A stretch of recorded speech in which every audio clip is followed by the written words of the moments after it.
Hi friend, स्वागत है आप सभी का मिशन कोचिंग सेंटर में। इस वीडियो में बात करेंगे कि विविध वाले जो टॉपिक है मिट्टी का, ज्योग्राफी का, यहाँ से इंपॉर्टेंट क्वेश्चन क्या क्या बने वो सभी डिस्कस कर लेते हैं। पहले क्वेश्चन पे चलते हैं।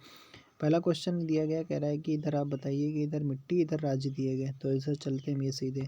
जलोढ़ मिट्टी उत्तर प्रदेश में, काली महाकाली मतलब महाराष्ट्र, लाल आंध्र प्रदेश, ठीक है लाल, और मरुस्थलीय मृदा राजस्थान में मिलेगी। पश्चिमी राजस्थान की मिट्टी में किसकी मात्रा अधिक होती है? तो ये कैल्शियम की, ठीक है, कैल्शियम की मात्रा अधिक होती है। उसके बाद में कौन सी मृदा नाइट्रोजन से भरपूर होती है? तो ये मटर है। अच्छा, कौन सी फसल पूछ रहा है? ठीक है, कौन सी फसल मृदा को नाइट्रोजन से भरपूर कर देती है? तो मटर कर देती है, ठीक है। भूमि की उर्वरता बढ़ाने के लिए कौन सी फसल उगाई जानी चाहिए? उड़द।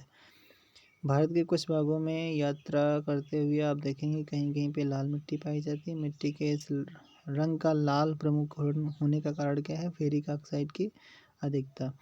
भारतीय मृदाओं में जिस सूक्ष्म तत्व की सर्वाधिक कमी होती है वह कौन सी है? तो ये कौन सा है? तो किसकी कमी रहती है? तो ये जस्ता की कमी रहती है, जिंक की। हिमालय की मिट्टियों में ह्यूमस प्रचुर मात्रा में पाया जाता है। हिमालय में सर्वाधिक क्षेत्र वनाच्छादित क्षेत्र है। तो डी वाला, मतलब ए वाला गलत है, ए वाला गलत है, और वाला सही है। हिमालय में सर्वाधिक क्षेत्र वनाच्छादित है और हिमालय में ह्यूमस प्रचुर मात्रा में नहीं पाया जाता है, ठीक है। वो कह रहा है कि पाया जाता है, तो नहीं पाया जाता है, ठीक है। अभाव रहता है, सर्वाधिक वनाच्छादित क्षेत्र है। करेवास मृत्तिका जो जाफरान केसर का एक स्थानीय प्रकार के उत्पादन के लिए है, तो ये कहाँ पर? कश्मीर, हिमालय में मिलेगी। कौन सी? करेवा मिट्टी, ठीक है, करेवा, जो केसर के उत्पादन के लिए है, ठीक है। कश्मीर वाले में, कश्मीर घाटी प्रसिद्ध है इसके लिए।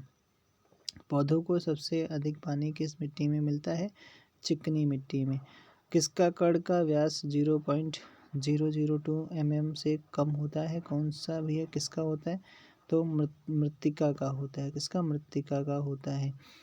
मटासी मिट्टी के संदर्भ में कौन सा कथन सही नहीं है? तो यह भी है, कन्हार मिट्टी के से कम उपजाऊ होती है, लोहे की मात्रा अधिक होती है, रेत की मात्रा अधिक होती है। बाकी जो ये ए वाला है गलत लिखा है, तो मतलब इसके बारे में थोड़ा पढ़ लेते हैं।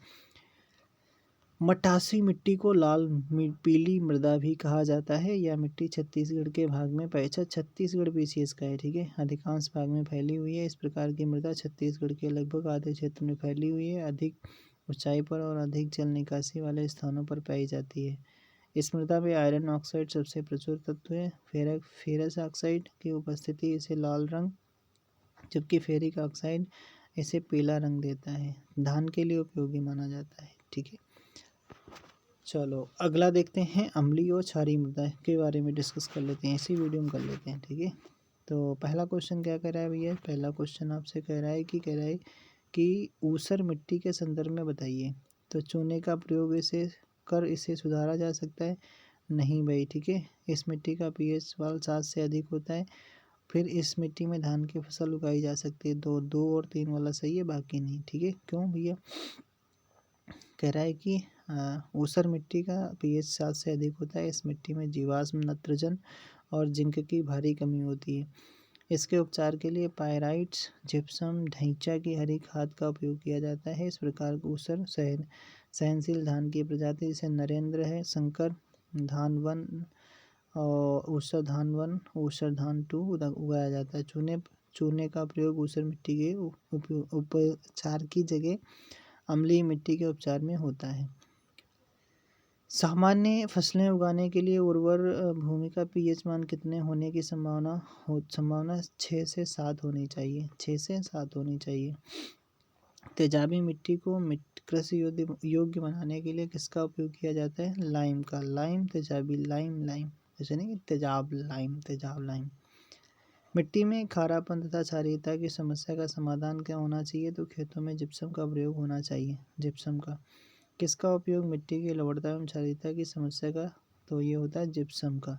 भारत में सर्वाधिक क्षारीय क्षेत्र पाया जाता है कहाँ पर? उत्तर प्रदेश में राज्य में पाया जाता है। ओ भाई, ठीक है। उसके बाद में देखो, भारत में लवणीय मृदा का सर्वाधिक क्षेत्र पाया जाता है कहाँ पे? गुजरात में। लवण जो होते हैं, लवण प्रभावित मृदाओं का कहाँ पाया जाता है? गुजरात में लवण ज़्यादा वाला। अच्छा, गुजरात, हाँ, नमक वाला ज़्यादा। लवण प्रभावित मृदाओं का सर्वाधिक क्षेत्रफल वाला तो गुजरात हो जाएगा। मृदा का लवणीय भवन मृदा में एकत्रित सिंचित जल के वाष्पीकृत होने से पीछे छूटे नमक और खनिजों से उत्पन्न होता है। सिंचित भूमि पर लवणीय भवन का क्या प्रभाव पड़ता है? तो यह कुछ मृदाओं को अपारगम्य बना देता है। ठीक है। कौन सी मिट्टी चाय बागानों के लिए उपयुक्त है? तो चाय बागानों के लिए उपयुक्त है भी, यह कौन सी? तो ये हो जाएगी अम्लीय। ठीक है, अम्लीय हो जाएगी। कौन सी मिट्टी? चाय बागान, चाय अम्ली के लिए हो जाएगी। चलो, थैंक्स फॉर वॉचिंग। और इसके बाद में अगले वीडियो में डिस्कस करेंगे मृदा अपरदन एवं सुधार के बारे में डिस्कस कर लेंगे।